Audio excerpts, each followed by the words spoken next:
Are the Jacksonville Jaguars paper tigers? Was their win total last year a mirage? Are they doomed to come crashing back down to earth in 2026? That is the question we will answer in today's video, part 14 of 15 of 32, breaking down every single NFL team before week one kicks off. And today, the Jacksonville Jaguars need to hit that number up there, 8.5. That is the Vegas win total for Jacksonville, directly in the middle of a winning team or a losing team. Quite the fall from a team that won double-digit games last season. But that ain't my number. That is the number that is currently being bet and getting action on it right at this very moment.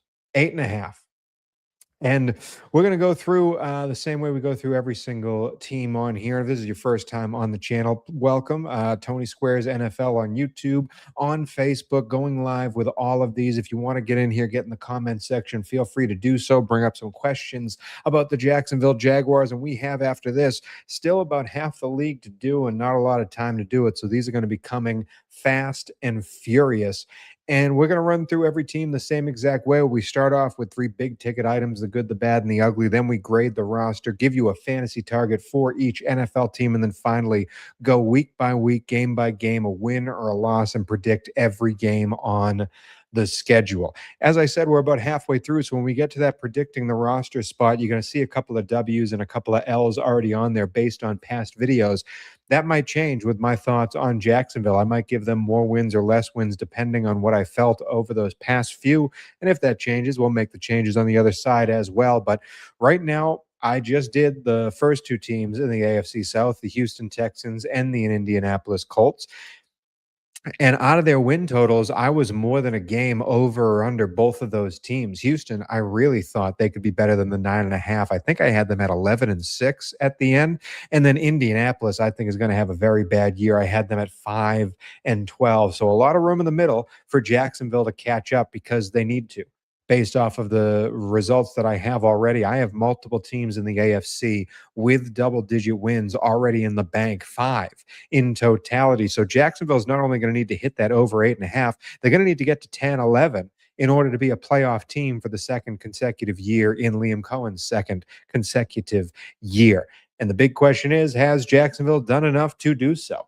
The probability gods are against them. Bill Barnwell came out with his 5 teams that are going to fall, and Jacksonville was at the top of his list because of those probability gods. They went 6-3 in one-score games last year. That usually comes back to 500, but that's not that big of a drop. They were 3-0, undefeated in field goal games. They have one of the best kickers in the world, but still, that should not repeat in 2026. Plus 13 in the turnover department.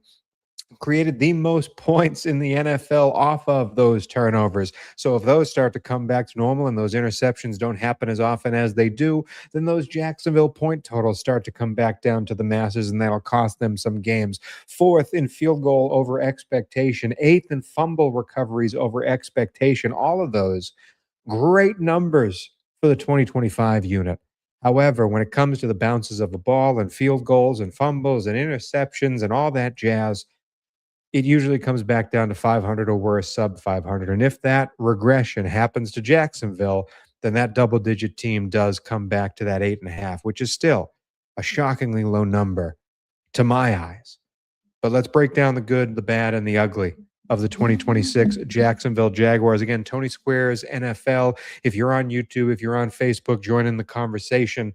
In this Jacksonville team, the good is easy. It's this change in this defense. Anthony Campanelli, the aggressive, tenacious, ferocious defense we saw last year against a division with not exactly the lighting the world on fire offensive powerhouses in it, but still this defense was remarkable. 5th in the league in points per drive, 2nd in creating turnovers, as we said, 8th in yards per drive, 3rd in yards per attempt against the pass. And the biggest one is they were number 1 in the world in explosive pass plays against. They did not allow you to go over the top on them, and that created so many takeaways. 2nd in the world in takeaways, and they did all of this without getting to the quarterback. They were only 30th in sack rate, but that number should come up because they were 19th in pressure rate. And as we know, pressures lead to sacks.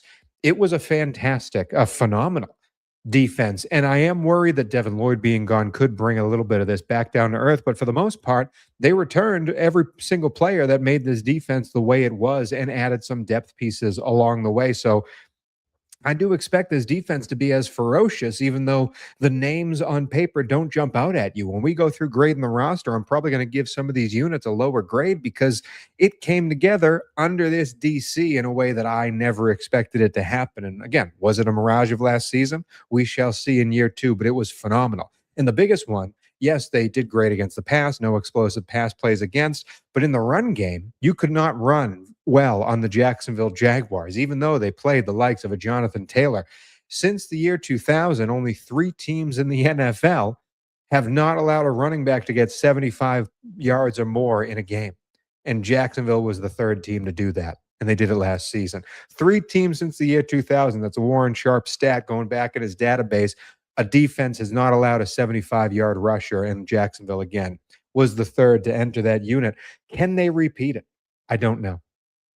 And they also were one of the healthiest units in the world last year. The past 2 seasons, they've been wicked healthy. 7th as a team in 2025, 9th as a team in 2024. And the big part of that was keeping the defense healthy. But hey, man, the players are there. I love the D coordinator. He likely will get a head coaching job should this defense repeat what they did in 2026. So enjoy him while you have him, because it's the real reason, like Liam Cohen gets the love. That's the real reason the team succeeded, was the defense.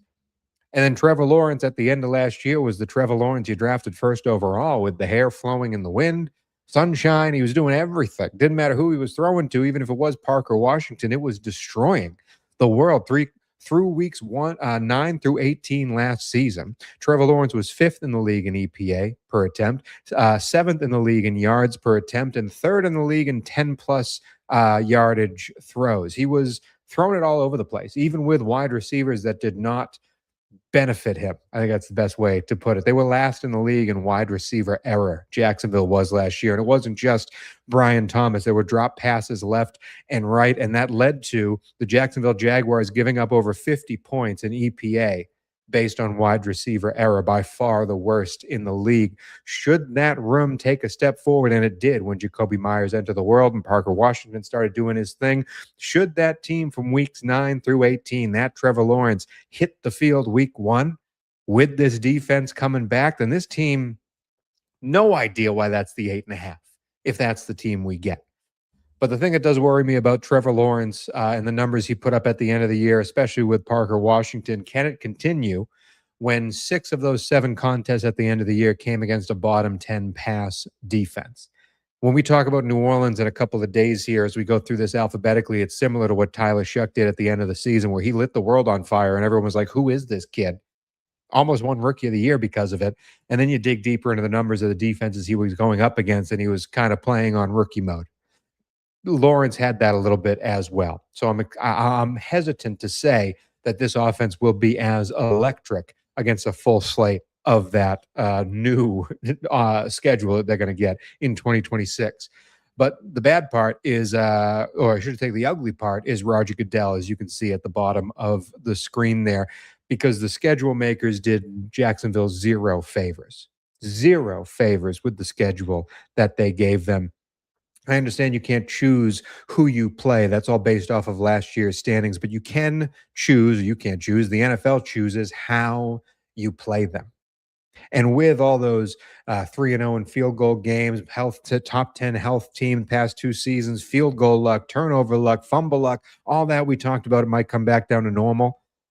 The reason why I think it does is because of this schedule and how hard it is on the Jaguars. ESPN has a thing called the pain index, which ESPN has some weird names for some weird things, but it takes into calculation rest disadvantages, how far you have to travel, what the other team has to do traveling-wise, away games, home games.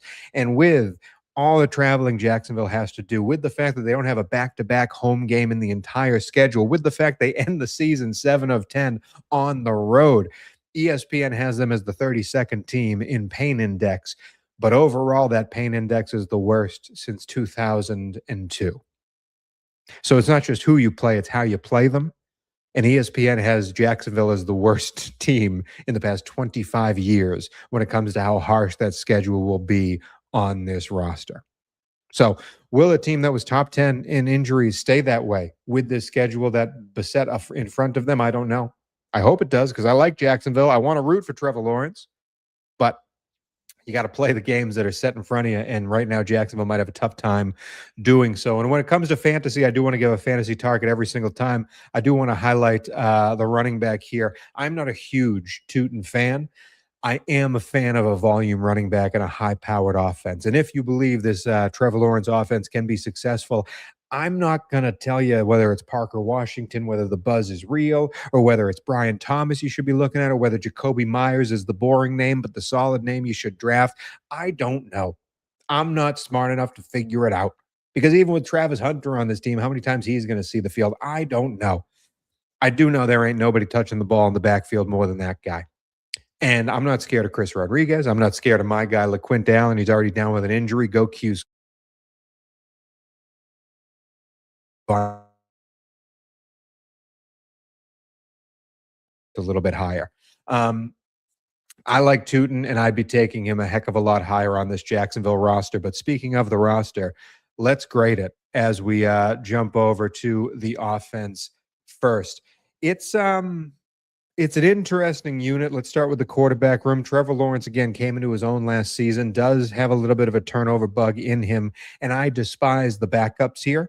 So if Trevor Lawrence ever goes down, I'm not confident that Nick Mullins can come in and win you a football game. Probably giving this a C plus B minus quarterback room if it's Trevor from last year. If we get the final 8 weeks of Trevor, then this is obviously a lot better, but I'm still not jumping off the page here. Running back room, same deal. Tootin, I don't love. I don't like Rodriguez. I don't think LaQuint Allen is anything more than a receiving back. That is a D plus running back room. I'm sorry.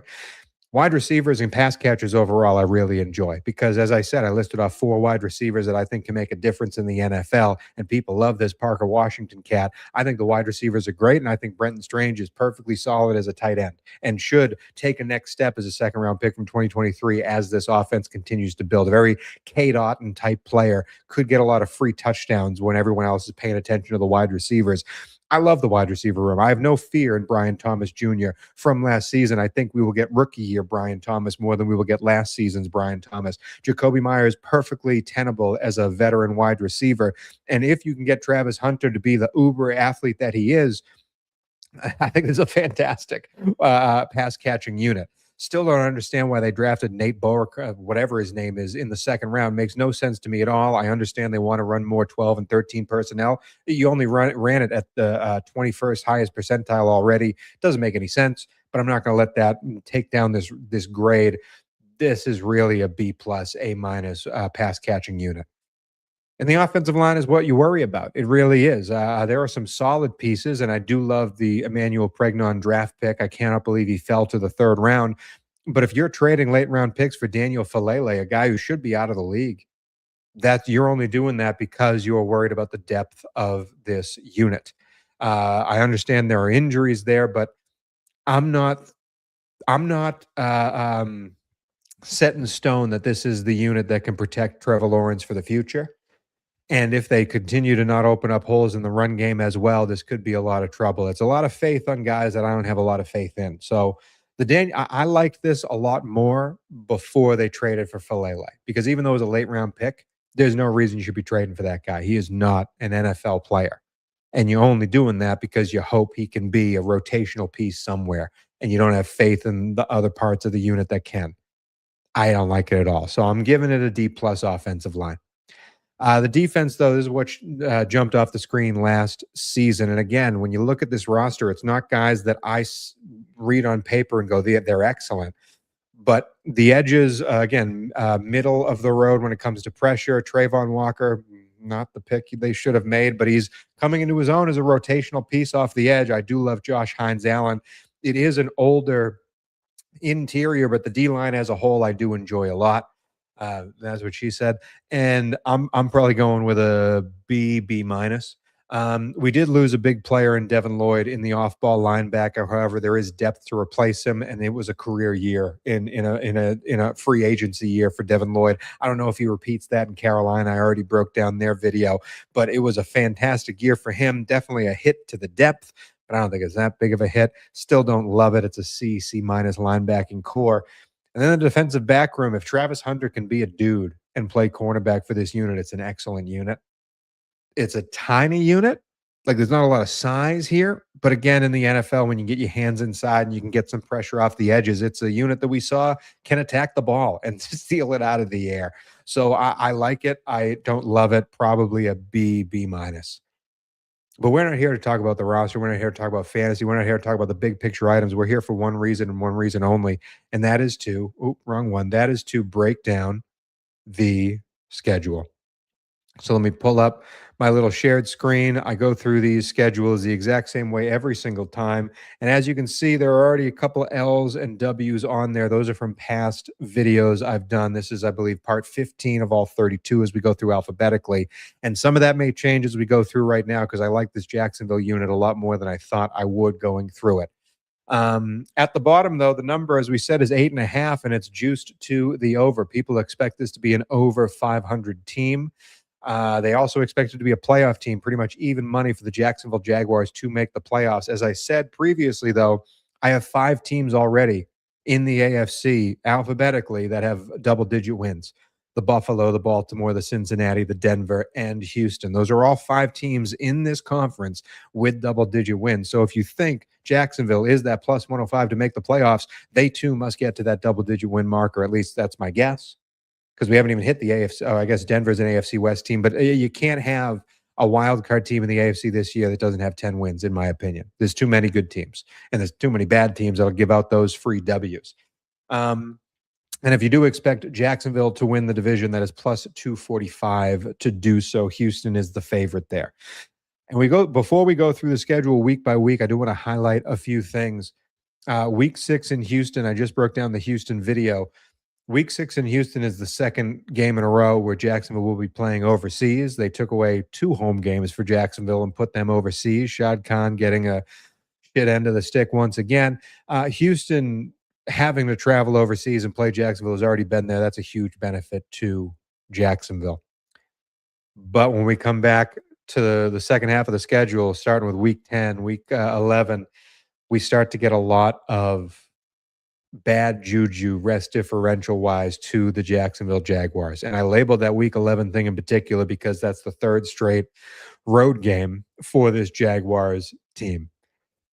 And as I said, no back-to-back home games throughout the entirety of the schedule. That's ridiculous, but that's what happens when you have 2 of those home games not in Florida.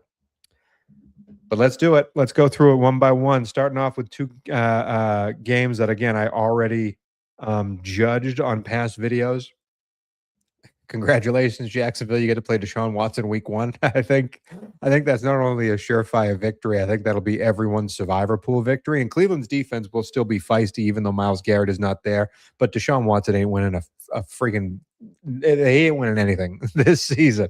And that's going to be a win. But then you have to travel 2 Mile High. You get an extra day of rest because Denver's playing a primetime game a day sooner than you. I think Denver's defense is great. I don't love that Denver offense, but I think it's still better than last season. And with Bo Nix already playing in preseason games, he seems to be fully healthy again. That Mile High early is the same reason why people give those Miami games, those Jacksonville games early when they're home games to the Florida teams, because you're playing in that high humidity and the bodies aren't ready at that conditioning yet. It's the same situation with Denver and Mile High. So I'm giving, I think it's a coin flip game, but I'm giving it to Denver.